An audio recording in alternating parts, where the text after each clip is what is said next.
Modul yang pertama, konsep dasar psikologi pendidikan. Dalam konsep dasar psikologi pendidikan, ada 3 sub pokok pembahasan. Yang pertama A, definisi psikologi pendidikan. Definisi psikologi pendidikan apakah itu?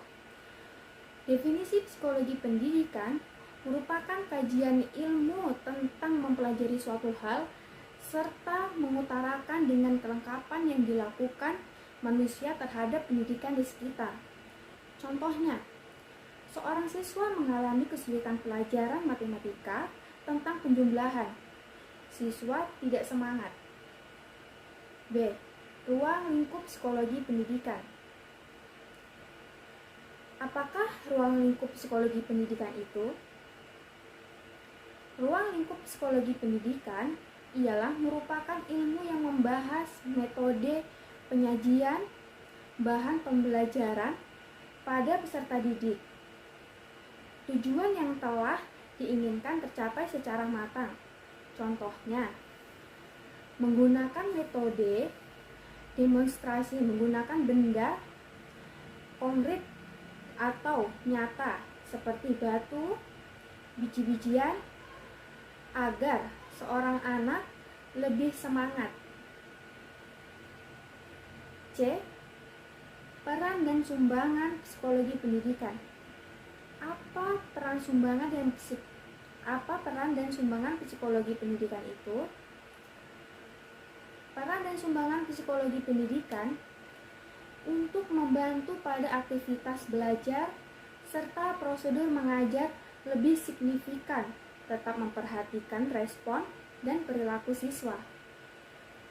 Contohnya, guru kelas harus memahami kesulitan siswanya agar tercapai tujuan pendidikan. Oleh karena itu, guru harus membimbing, melatih, dan menasihati, membangkitkan suasana pandangan, membawa cerita, menjadi aktor, dan melakukan evaluasi. Modul 2. Tugas perkembangan. Dalam tugas perkembangan, ada 3 sub pokok pembahasan. Yang pertama, A. Tugas perkembangan menurut Hafigus. Di sini menjelaskan tentang tugas perkembangan adalah sesuatu yang nampak terhadap tahapan di suatu hidupnya seseorang, di mana di suatu hidupnya seseorang, jika tercapai tuntas, akan membawanya terhadap kebahagiaan serta suksesnya dalam tugas perkembangan berikutnya.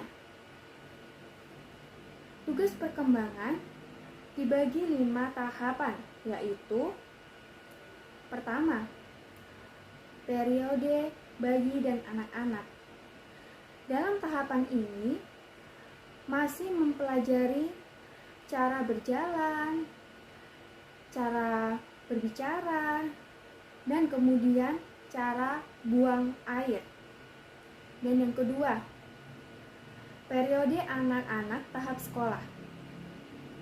Tahapan ini mempelajari membedakan alat jenis kelamin, mempelajari berteman dengan yang baik, dan terbentuknya sikap menjaga kesehatan untuk dirinya dan kecekatan dalam berperilaku. 3. Periode tahap remaja.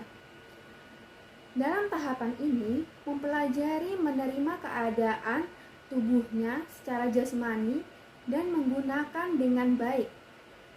Sudah dapat menjadi peranan sosial dalam perannya sebagai laki-laki atau perempuan. Mengharapkan agar dirinya mandiri, mempelajari persiapan untuk berkeluarga. Keempat, periode tahap dewasa awal. Nah, tahapan ini mempelajari dirinya harus mulai bekerja, harus memilih seseorang untuk menjadi pasangan hidupnya, mempelajari kehidupan sebagai sebuah keluarga, dan mempelajari cara mengasuh anaknya. Yang kelima, periode usia medium atau masa dewasa medium. Nah, di sini mempelajari tentang dalam periode ini mendapat pembelajaran serta menerapkan diri pada berubahnya fisik secara fisiologis, berubahnya tujuan yang membuat diri senang di dalam karirnya, bertanggung jawab sebagai warga sosial, serta tahapan terhadap warga negara. B. Tugas perkembangan menurut Harlock 1981. Dalam jurnal JANA 2017 menyebutkan tugas dalam perkembangan adalah sosial ekspektasi, yang berarti adalah sosial yang tiap kelompoknya terdapat anggota yang mempelajari keahlian. Dalam hal ini dibagi dua tahapan. Yang pertama, tugas perkembangan di tahap umur bayi serta anak-anak di usia 0 sampai 6 tahun. Dalam tahapan ini mempelajari tentang cara berbicara, cara berjalan, dan cara buang air. Yang kedua, tugas perkembangan dalam periode sekolah di usia 6 sampai 12 tahun. Mempelajari cara bergaul terhadap teman seumuran, mempelajari perannya terhadap jenis kelamin, kemudian belajar berhitung, menulis, dan membaca. C.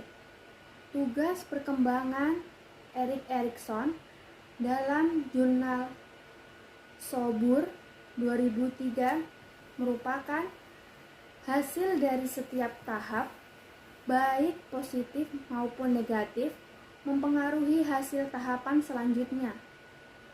Hal ini terbagi 3 tahapan, yaitu yang pertama, tahapan pertama periode kanak-kanak usia 6 sampai 7 tahun. Dan kedua, tahap akhir periode anak-anak usia 8 sampai 11 tahun. Mempelajari hal baru, yaitu berkumpul dengan temannya dan membuat suatu grup.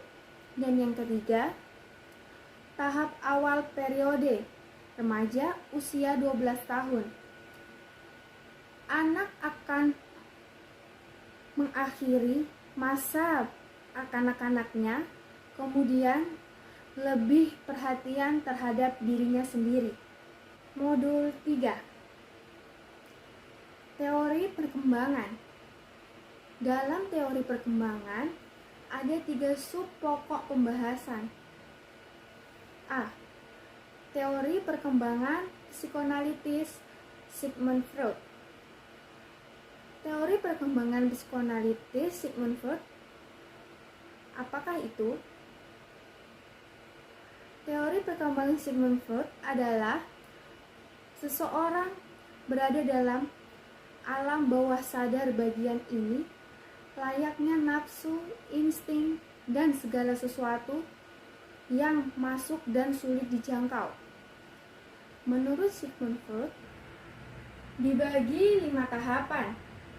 Oral stage yang pertama, 0 sampai 2 tahun, yaitu saat dimana bayi akan merasakan rangsangan benda dan lain-lain. Contohnya, jika bayi itu mengunyah menghisap, menggigit, itu akan membuat rasa senang pada diri bayi. Yang kedua, anal stage 2-4 tahun, yaitu bayi akan merasakan kesenangan ketika dia buang air besar. Dan yang ketiga, public stage 4-6 tahun, yaitu di mana seorang anak merasakan rasa senang jika ada rangsangan ataupun sentuhan pada kelaminnya. Yang keempat, latency stage 6-12 tahun, yaitu saat dimana dorongan seksual pada anak masih belum terlalu nampak. Yang kelima, genital stage 12 tahun sampai dewasa, yaitu di mana masa kanak-kanak menjadi dewasa. B. Teori perkembangan kognitif Jean Piaget. Proses-proses peralihan yang terjadi di jajaran kehidupan manusia, contohnya mencerna info yang diterima, mengatasi masalah, serta memahami sesuatu. C. Teori perkembangan belajar perilaku sosial, Burnus Frederick Skinner. Perilaku sosial serta sikap anak dalam ikatannya dengan gurunya, temannya, dan peraturan sekolah. D. Teori perkembangan etologi, Erik Erikson. Perasaan nyaman dari fisiknya, faktor untuk mewujudkan rasa percaya dalam diri, penyesuaian diri dari dalam dirinya. Teori yang terakhir, E. Teori perkembangan ekologis, Uri Bronfenbrenner. Penyesuaian antar lingkungan dengan perilaku yang berdasarkan suatu lingkungannya diketahui dari sisi sifatnya, sikap sosial seperti kebiasaan, peraturan, serta karakter fisiknya. Beralih ke modul keempat, perbedaan individu. Dalam perbedaan individu ada 3 sub pokok pembahasan. A. Konsep dasar perbedaan individu. B. Perbedaan individu. C. Aplikasi keragaman individu dalam pendidikan. Yang pertama, assertive learning. Yang kedua, remedial learning. A. Konsep dasar perbedaan individu. Konsep dasar perbedaan individu adalah membedakan individu dengan individu yang lain yang dapat dipengaruhi oleh faktor jasmani dan rohani, sehingga seseorang mempunyai kebiasaan atau sifat yang berbeda dengan lainnya. B. Perbedaan individu. Perbedaan pada individu adalah yang melakukan tentang perbedaan orang, suatu perbandingan kemampuan serta yang memiliki kognitif, karakter, keahlian raga, dan lain-lain. C. Aplikasi keragaman individu dalam pendidikan. Assertive learning adalah pembelajaran secara alami yang sudah dilakukan pada zaman dahulu. Oleh karena itu, gerakan modern yang mengarahkan pembelajaran dalam belajar yang pengataran strukturnya muncul lagi, akibatnya terjadi berbagai aspek pada paruh kedua abad ke-20. Remedial learning bertujuan untuk kita memahami pemberian hasil belajar murid yang ditentukan, dan kita tahu jika tindak lanjut yang diberikan bersifat remedi tanpa pengajaran pengulangan. Modul 5. Belajar dan pembelajaran. Dalam belajar dan pembelajaran ada 3 sub pokok pembahasan. A. Hakikat belajar dan pembelajaran. B. Faktor-faktor yang mempengaruhi belajar. C. Teori belajar dan aplikasi dalam pendidikan. Teori-teori belajar dan aplikasi dalam pendidikan dibagi menjadi 4. Nah, di sini saya akan menjelaskan A.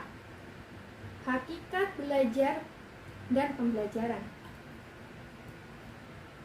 merupakan suatu proses dalam membentuk perilaku perseorangan melalui pengalaman yang dialami dari masa bayi hingga akhir hayat. B. Faktor-faktor yang mempengaruhi belajar. Agar siswa memiliki minat untuk belajar, peserta didik, agar proses belajar terasa seru, agar peserta didik menggapai hasil yang lebih baik. Ada 3 hal yang dapat menimbulkan minat belajar siswa. Yang pertama, aspek dukungan dari dalam. Yang kedua, aspek semangat sosial. Yang ketiga, aspek perasaan diri. Untuk mengetahui besarnya ingin belajar peserta didik, dilihat dari rasa suka, tertarik pada sesuatu, perhatian dan terlibatnya dalam hal-hal itu. Hal-hal yang bersangkutan dengan proses belajar yaitu pendidik, mutu pendidikan, fasilitas pendidik baik perangkat keras maupun lunak, serta sekitarnya. C. Teori-teori belajar dan aplikasi dalam pendidikan. Yang pertama, teori behaviorisme merupakan proses belajar dengan adanya aktivitas dan menghasilkan reaksi. Pendidik juga perlu adanya pelatihan serta pengulangan yang terjadi secara tidak sadar. Kemudian seorang guru untuk memberikan pujaan terhadap anak atas nilainya yang bagus agar peserta didik akan lebih giat lagi. Kedua, teori kognitivisme. Apabila tujuan pendidikan sudah tercapai, lalu dia kemudian memasuki tahap baru serta tujuan yang berbeda dan seterusnya, sehingga akan mendapat konsep dan signifikasi yang lebih mendalam tentang hal tersebut. Yang ketiga, teori humanisme.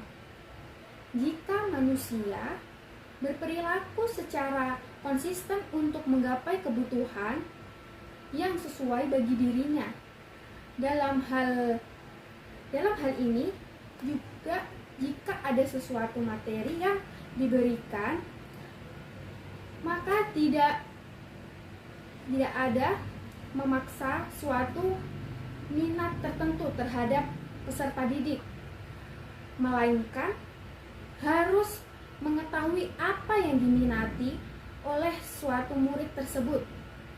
Yang keempat, teori konstruktivisme Piaget.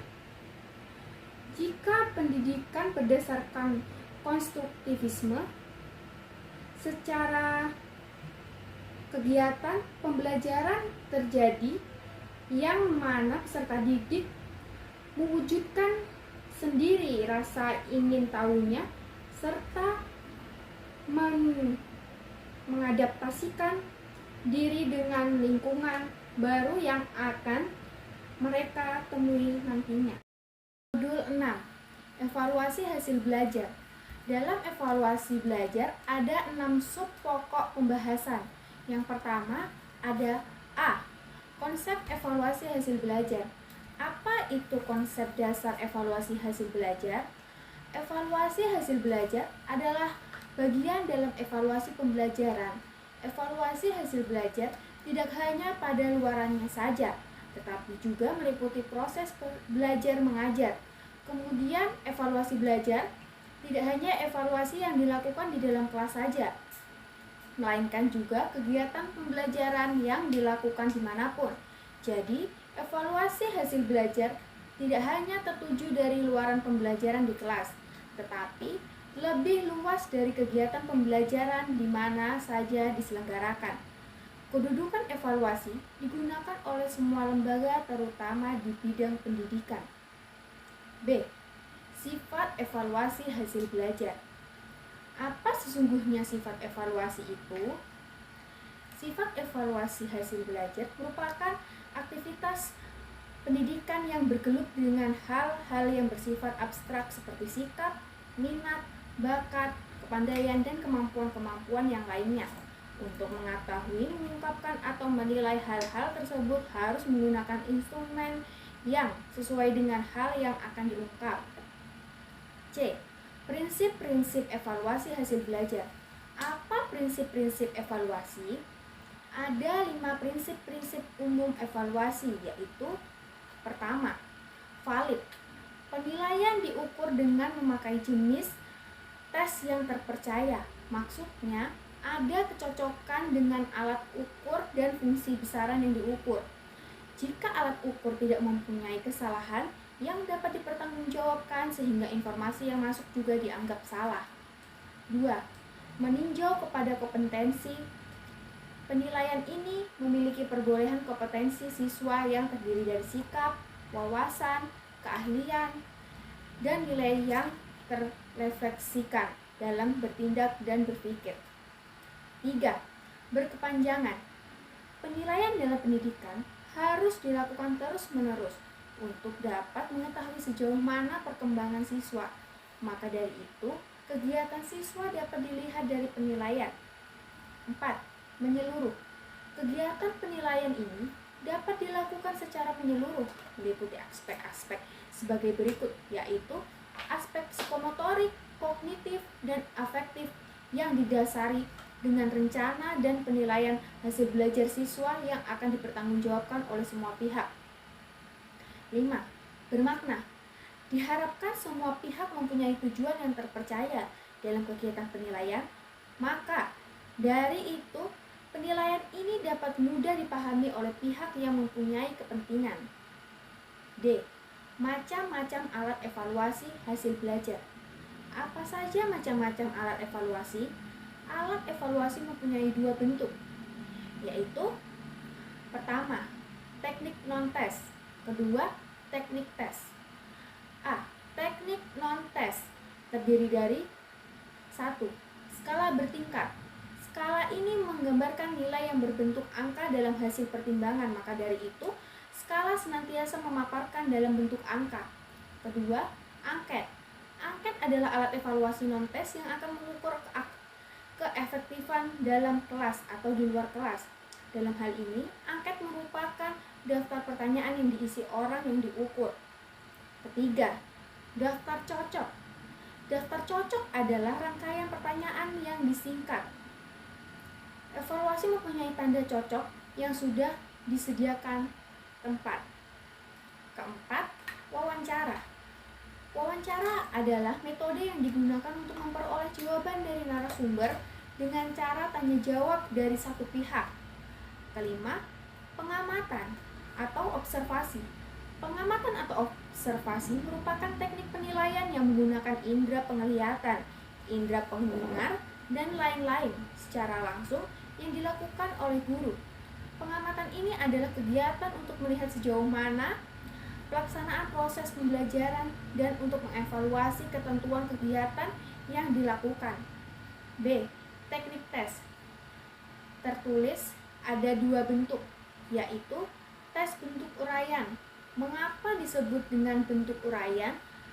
Karena peserta didik dituntut untuk menguraikan, mengorganisasikan, dan mengungkapkan jawaban dengan kata-katanya sendiri dalam bentuk teknik dan gaya yang berbeda satu dengan lainnya.